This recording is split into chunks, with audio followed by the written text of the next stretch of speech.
കുടുംബ പ്രേക്ഷകരുടെ ഇഷ്ടതാരമാണ് Arya Babu. Badai ബംഗ്ലാവിലൂടെയും അവതാരകയായും big boss ഷോയിലൂടെയും സാന്നിധ്യം അറിയിച്ചിട്ടുള്ള ആര്യയ്ക്ക് ആരാധകർ ഏറെയാണ്. സോഷ്യൽ മീഡിയയിലെ നിറസാന്നിധ്യമായ ആര്യ തന്റെ സന്തോഷങ്ങളും വിശേഷങ്ങളും എല്ലാം സോഷ്യൽ മീഡിയയിലൂടെ പങ്കുവയ്ക്കാറുണ്ട്. സംരംഭക കൂടിയാണ് ആര്യ. താരത്തിന്റെ ബൊട്ടീക് പ്രശസ്തമാണ്. 2018 തിരുവനന്തപുരത്ത് അരോറ എന്ന പേരിലുള്ള ബൊട്ടീക് തുടങ്ങിയ ആര്യ കഴിഞ്ഞ വർഷം മറ്റൊരു ബൊട്ടീക്കിന് കൂടി തുടക്കം കുറിച്ചിരുന്നു. കൊച്ചിയിൽ കാഞ്ചീവരം എന്ന പേരുള്ള ഈ ബൊട്ടീക് ഉദ്ഘാടനം ചെയ്തത് ആര്യയുടെ മകൾ തന്നെയാണ്. ഭാവന അടക്കമുള്ള സെലിബ്രിറ്റികൾ ആര്യയുടെ സ്ഥിരം കസ്റ്റമറാണ്. ചെറുപ്പം മുതൽ അഭിനയത്തോടുള്ള അതീവ താല്പര്യം ആര്യയ്ക്കുണ്ടായിരുന്നു. അതുകൊണ്ട് കൂടിയാണ് മോഡലിംഗിലേക്കും അവതാരികയായും എല്ലാം ആര്യ പലവഴി അതിനുള്ള ശ്രമങ്ങൾ ആരംഭിച്ചത്. ബെഡായ് ബംഗ്ലാവിന്റെ ഭാഗമായതുകൊണ്ട് തന്നെ സിനിമയിൽ ആര്യയ്ക്ക് ലഭിച്ചത് ഏറെയും കോമഡി ടച്ചുള്ള കഥാപാത്രങ്ങൾ തന്നെയായിരുന്നു. ഇപ്പോൾ സ്വഭാവ വേഷങ്ങളും ആര്യയ്ക്ക് ലഭിക്കുന്നുമുണ്ട്.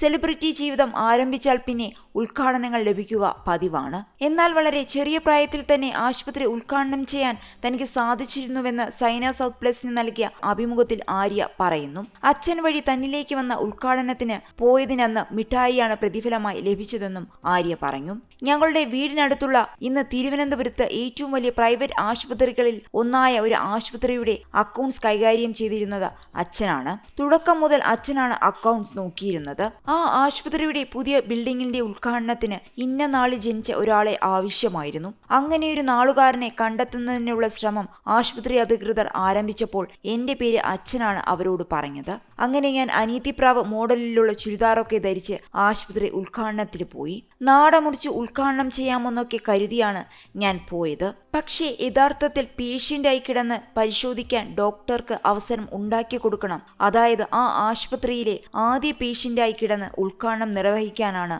പോയത്. ഡോക്ടർ പരിശോധന തുടങ്ങിയതോടെ ഞാൻ എനിക്ക് അസുഖമില്ലെന്ന് പറഞ്ഞ് കരയാൻ തുടങ്ങി. അങ്ങനെ അവസാനം ഡോക്ടർ മിഠായിയൊക്കെ തന്ന് സമാധാനിപ്പിച്ചു. അതാണ് എന്റെ ആദ്യ ഉദ്ഘാടനം എന്നാണ് ആര്യ പറഞ്ഞ ഒരു അനുഭവം. മറ്റൊന്ന് ജയറാം ഷോയ്ക്കായി അമേരിക്കയിൽ പോയപ്പോഴുണ്ടായ അനുഭവമാണ്. നാദിർഷ, കാളിദാസ്, ജയറാം, പ്രിയാമണി തുടങ്ങി ഒട്ടനവധി താരങ്ങൾക്കൊപ്പമാണ് ആ ഷോയ്ക്കായി ഞാൻ US പോയത്, ആര്യ പറയുന്നു. അവിടെ എത്തിയ ശേഷം മെക്സിക്കൻ ബോർഡർ കാണാനായി ഞങ്ങൾ എല്ലാവരും ഒരുമിച്ച് പോയി. ഉൾപ്രദേശത്ത് കൂടിയാണ് യാത്ര. ഹോട്ടലോ ഭക്ഷണം കഴിക്കാൻ കഫയോ ഒന്നും തന്നെയില്ല. അങ്ങനെ തപ്പിച്ചെന്നപ്പോൾ ഞങ്ങൾ ഒരു ചെറിയ ഷാക്ക് കണ്ടെത്തി. അവിടെ ഇരുന്ന് എല്ലാവരും ഭക്ഷണം കഴിച്ചു. അതിനിടയിലാണ് ജയറാമേട്ടൻ പറഞ്ഞത് നമുക്കൊരു ചെറിയ പരിപാടി ഒപ്പിക്കാമെന്ന്. അങ്ങനെ ഞങ്ങൾ ജയറാമേട്ടന്റെ കയ്യിലുള്ള ചെറിയ മ്യൂസിക് ഇൻസ്ട്രുമെന്റ്സ് എല്ലാം വെച്ച് പാട്ടും ഡാൻസും എല്ലാം ചെയ്തു. ഏകദേശം സ്ട്രീറ്റ് പെർഫോമേഴ്സിനെ പോലെയായിരുന്നു ഞങ്ങൾ. ഞങ്ങളുടെ പാട്ടും ഡാൻസും എല്ലാം കണ്ട് ആളുകൾ കൂടി. കൂടിയതോടെ ആരും പറയാതെ തന്നെ തലയിലിരുന്ന തൊപ്പി ഊരി ജനങ്ങൾക്കിടയിലൂടെ നടന്ന് പിരിവ് തുടങ്ങി. കോയിൻസ് അടക്കം $11 അന്ന് കിട്ടി എന്നാണ് ആര്യ രസകരമായ ഒരു അനുഭവം പങ്കിട്ട് പറഞ്ഞത്.